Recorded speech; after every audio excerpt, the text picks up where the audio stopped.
Moving on, a United Nations report on Monday showed that nearly 400 civilians have been killed in attacks in Afghanistan since the Taliban takeover, more than 80% of them by a group affiliated to Islamic State, underscoring the scale of the insurgency faced by the new rulers.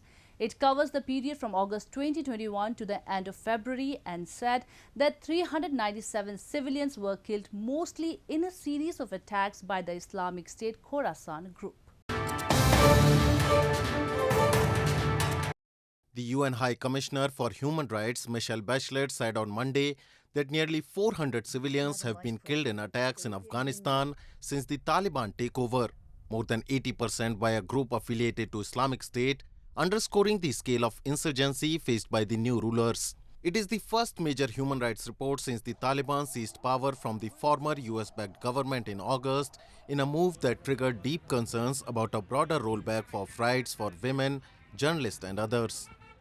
Bachelet, in a speech introducing the report to the top rights body in Geneva, said 397 civilians were killed, mostly in a series of attacks by the Islamic State Khorasan or ISIS-K. While the decline in hostilities has seen a sharp decrease in civilian casualties, the human rights situation for many Afghans is of profound concern. From 15 August 2021 to 15 February 2022, UNAMA and OHCHR documented at least 1,153 civilian casualties, including 397 deaths.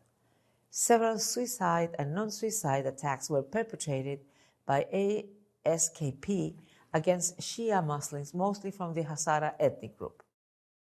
ISIS-K, which first appeared in eastern Afghanistan in late 2014, is thought to have spread in the wake of the Taliban takeover and is blamed for several suicide attacks in recent months.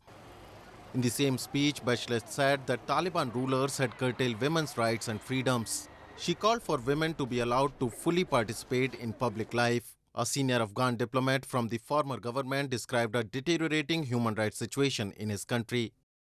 Meanwhile, the Taliban government in Afghanistan issued a statement on the International Women's Day, claiming they are committed to addressing the plight of Afghan women. Under their previous rule from 1996 to 2001, the hardline Islamist Taliban barred women and girls from education.